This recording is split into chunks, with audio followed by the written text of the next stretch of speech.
His coffee was cold, untouched. Norris watched the two uniforms in the corner booth, their laughter brittle, eyes fixed not on their donuts, but on her, young Mia. Why her? Chuck Norris sat motionless, a statue carved from granite patience, blending into the worn vinyl booth of the dusty roadside diner, somewhere off Route 66, in desolate Arizona territory. Outside, the relentless desert sun beat down, but inside, the air conditioning hummed a tired tune, fighting a losing battle against the oppressive heat and the palpable tension radiating from that corner booth. The two local officers, names stitched neatly above their pockets, Miller and Haynes, weren't making small talk. Their posture was too rigid, their focus too narrow. It was all directed at Mia, the young waitress refilling sugar dispensers. Behind the long Formica counter, she moved with a forced efficiency, her movements quick, almost jerky. Her smile, when she offered it to the occasional trucker passing through, didn't quite reach her eyes that darted nervously towards the cops whenever she thought they weren't looking. But they were always looking. Norris knew the look. He'd seen it countless times across continents, in situations far deadlier than a sun-baked diner. It was the look of hunters sizing up their prey, or perhaps protectors guarding a valuable asset. The ambiguity tightened a knot in his gut. He wasn't just some weary traveler seeking refuge from the heat. His presence here was deliberate, calculated. A discreet vibration against his thigh signaled an incoming message. He casually shifted, pulling the burner phone from his pocket. Below the table line, shielding the screen with his hand. It was Agent Henderson, his FBI contact. "Status?" the message read. Norris typed back a clipped response. "Target observed. Local LEOs showing unusual interest. Intent unclear. Proceeding with caution." Henderson's reply was swift. "Maintain observation. Do not engage unless target is imminent danger. Locals might be dirty. We suspect leaks." Dirty cops. It was a depressingly common variable. It explained the predatory vibe, the focused attention on Mia. According to Henderson's briefing, Mia wasn't just a waitress slinging hash in the middle of nowhere. She was unknowingly entangled in something vast and dangerous. Her estranged boyfriend, a low-level tech guy named Kevin, had stumbled onto encrypted files belonging to a powerful trafficking ring operating across state lines. A ring with connections, reaching disturbingly high. Kevin, spooked, had apparently copied the data onto a hidden drive and vanished, leaving Mia behind. The FBI believed the ring, possibly tipped off by internal leaks, was now hunting for the drive, and Mia was their only lead to Kevin. Or worse, they believed she might have the drive herself. The locals hassling her, likely muscle, paid off, or coerced by the ring to keep tabs, maybe even snatch her when the time was right. Norris's job was simple. Watch Mia, ensure her safety from a distance, and wait for the FBI extraction team, supposedly en route. But something felt off. The cop's demeanor, while intense, lacked the overt aggression he'd expect from hired thugs. It felt watchful, protective almost. Could Henderson be wrong about them? Or was Norris just projecting hope onto a grim situation? Mia dropped a spoon. It clattered loudly on the linoleum floor, the sound echoing in the sudden quiet. Miller and Haynes exchanged a look. Mia flushed, retrieving the spoon with trembling hands. Norris noted the slight tremor, the way she wouldn't meet anyone's gaze, for a full minute afterward. Fear was plain on her face. But fear of what? The cops? Or something else entirely? The diner door chimed, admitting a blast of furnace-hot air and two rough-looking men. Leather vests, faded tattoos, eyes like chips. A flint scanning the room. They didn't look like truckers. They didn't look like tourists. They swaggered towards the counter, ignoring the empty booths, their gazes locking onto Mia. Miller and Haynes stiffened almost imperceptibly in their booth. Haynes's hand drifted casually towards his sidearm. Miller leaned forward, murmuring, Something Norris couldn't catch. The tension ratcheted up instantly. The air crackled. Mia froze behind the counter, her face paling further. The two newcomers smirked, leaning on the counter, deliberately crowding her space. One reached out, intending to touch her arm. Before his fingers made contact, Officer Miller was suddenly standing beside him. "Find a booth, gentlemen." Miller's voice was low, calm, but carried an unmistakable edge of authority. "Waitress will be with you shortly." The man recoiled slightly, surprised by the cop's sudden appearance. He sneered. "Just admiring the scenery, officer." Haynes was now standing too, positioned slightly behind Miller, a silent, solid presence. "The scenery is busy," Haynes said flatly. "Find a booth." The two men exchanged glances, a flicker of uncertainty in their eyes. They hadn't expected this immediate unified resistance from the local law. They were likely testing the waters, seeing how much control the local element exerted. After a tense moment, they grudgingly slid into a booth near the door, their eyes still fixed malevolently on Mia, but the direct confrontation was diffused. For now. Norris relaxed fractionally. Okay, so the locals weren't overtly hostile towards Mia. They'd just shielded her. But why? Were they playing a longer game, trying to gain her trust before making their move? Or was Henderson's intel flawed? The burner phone vibrated again. Henderson. "Extraction team delayed. ETA 90 mines. Possible storm interference. Can you maintain?" 90 minutes. An eternity in this pressure cooker. "Affirmative," Norris typed back. "Situation developing. Locals intervened with suspicious individuals. Assessing." Henderson's reply was immediate, tinged with urgency. "Suspicious individuals? Match description? Tall biker types?" "Affirmative." "Damn it. That's them. The ring's enforcers. They must know she's here. Maintain visual. Do not let them take her. Engage if necessary. Risk profile elevated." Norris's blood ran cold. Henderson confirmed the bikers were the bad guys, but the cops had just run interference against them. That didn't fit the dirty cops narrative. Unless the cops were protecting their asset from competition? Keeping Mia secure until their own employers could collect? The scenario felt convoluted. He needed clarity. He watched Mia closely. She looked relieved the bikers had backed off, but her underlying anxiety remained, a constant hum beneath the surface. She kept glancing towards the kitchen doors, as if contemplating escape. He noticed her hand drift towards the small apron pocket, touching something hidden within. What was she holding on to? A memento? Or something more significant? The bikers in the booth weren't ordering. They were watching, waiting. Their patience felt thin, frayed. Miller and Haynes remained alert, sipping their coffee slowly, their conversation muted, eyes constantly scanning the room, returning frequently to Mia and the bikers. Norris felt caught in the crossfire of conflicting signals. Henderson's intel painted the cops as dirty. Their actions suggested otherwise, at least superficially. The bikers were confirmed hostiles. Mia was the terrified prize. And he was stuck in the middle, 90 minutes from backup, with orders to engage if necessary. He hated operating blind. He preferred calculated action, clear objectives. This felt like wading through mud. He decided to subtly probe.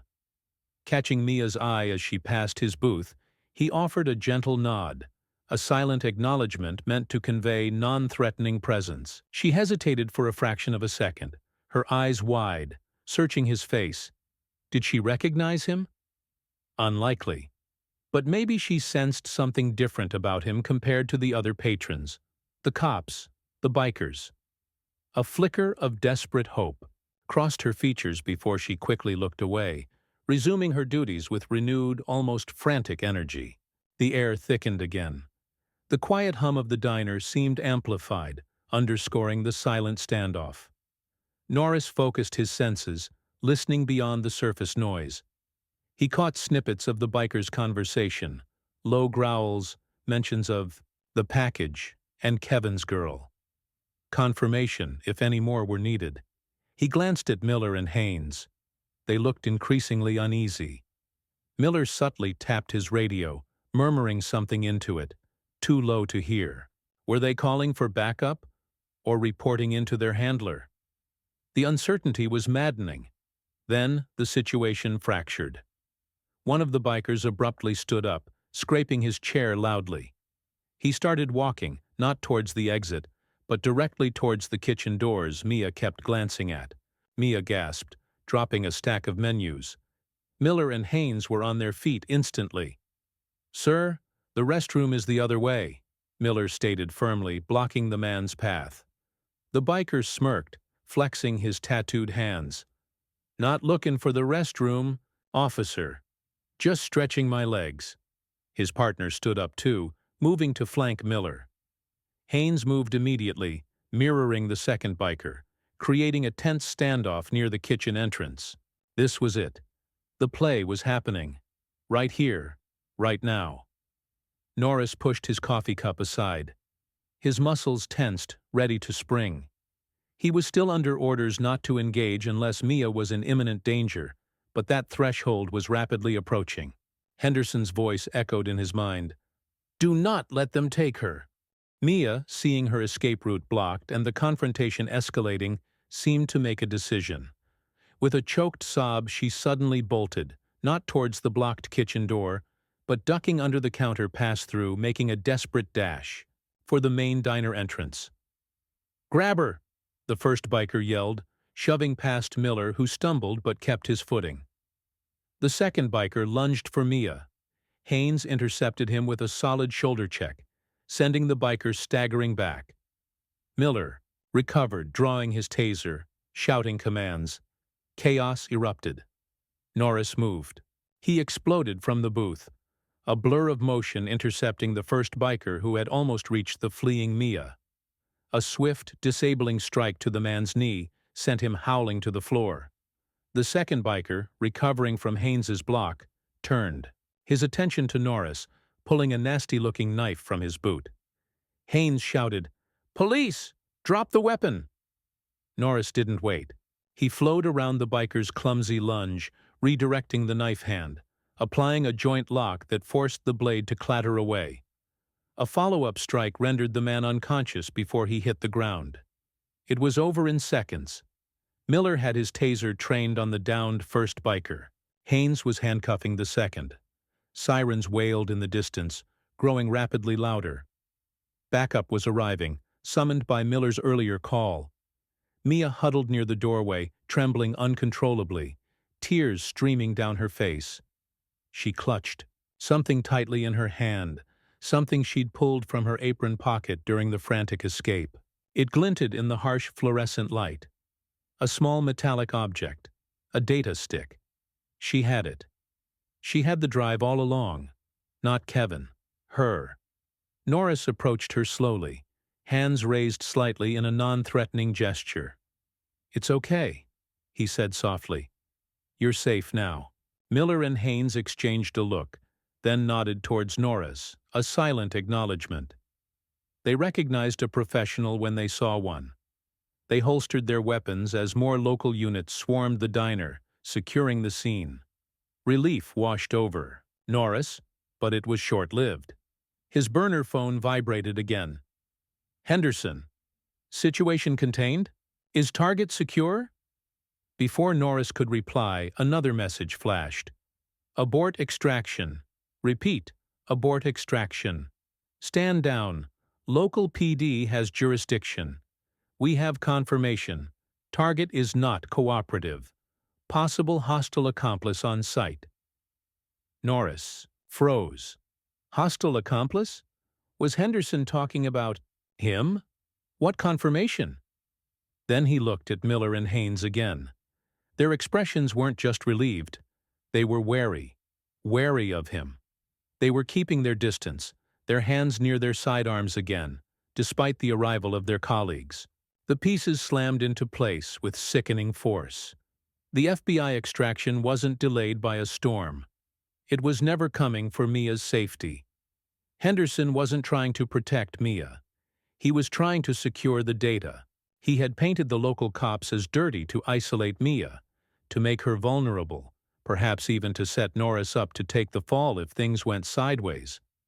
The bikers weren't just ring enforcers, they were likely Henderson's unofficial cleanup crew sent to retrieve the drive and silence Mia permanently, maybe even eliminate the local cops if they interfered.